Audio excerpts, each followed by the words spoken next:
pagi dan selamat sejahtera bagi anak-anak ibu yang ibu sayangi dan ibu cintai. Di sini sebelum itu, marilah kita membaca doa menurut agama dan kepercayaan kita masing-masing. Doa dimulai.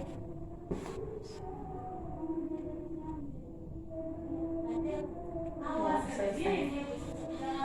Kemudian sebelum kita belajar,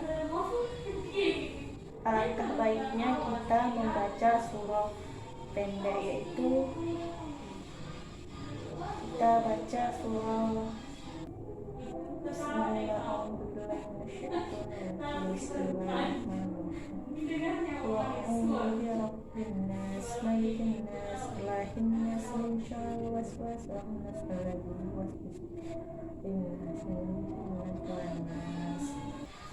Tujuan ibu hari ini ialah ingin menjelaskan tentang pengertian syirik, menyebutkan dalil yang berhubungan dengan syirik.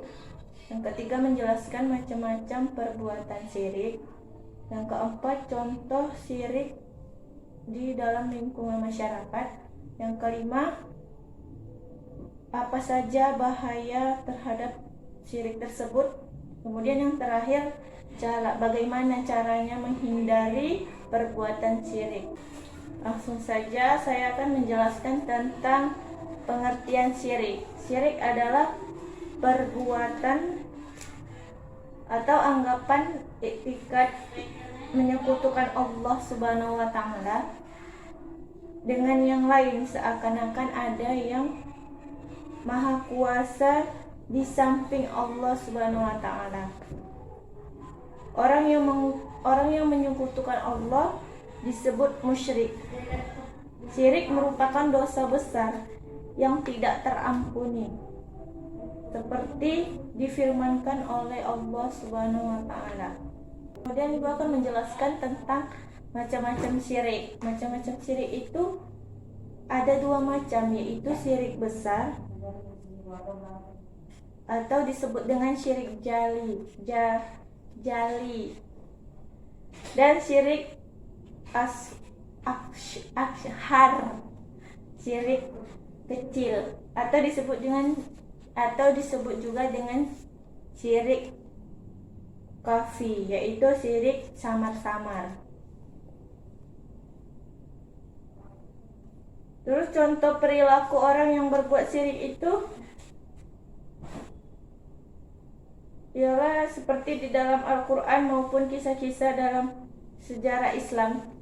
Contoh-contoh yang ada di dalam Al-Quran dan sejarah Islam itu dimaksudkan agar manusia tahu bahwasanya syirik itu adalah sesuatu yang tercela dan sangat dilaknat oleh Allah Subhanahu wa taala. Dalam perbuatan syirik ini terdapat juga bahaya jika seseorang melakukan perbuatan syirik. Bahayanya itu yang pertama, amalan soleh yang sudah kita lakukan seperti mengerjakan sholat seakan-akan akan lenyap karena perbuatan syirik tersebut. Orang-orang musyrik yang benar-benar melakukan kezaliman yang besar tidak akan diterima pahalanya oleh Allah Subhanahu wa taala. Dan orang-orang yang melakukan perbuatan syirik akan masuk ke dalam neraka jahanam, seperti firman Allah dalam surah Al-Bayyinah ayat 6. Kemudian agar kita terhindar dari perbuatan syirik, ada beberapa hal yang harus kita ketahui, yaitu cara menghindari perbuatan syirik itu seperti melakukan sholat 5 waktu, berbanyak membaca Al-Quran. Hal yang dari materi yang saya sampaikan intinya yaitu bahwasanya perbuatan syirik itu dilarang, atau perbuatan syirik itu merupakan perbuatan yang tercela.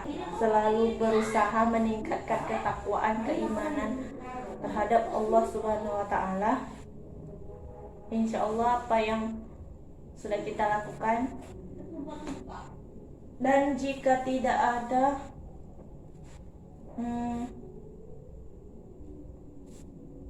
dan jika kita selalu melakukan hal tersebut, insya Allah perbuatan syirik itu tidak masuk ke dalam diri kita. Kemudian dari yang dilarang oleh Allah Subhanahu wa taala, karena dengan perbuatan syirik itu kita sama saja menyekutukan Allah Subhanahu wa taala. Mungkin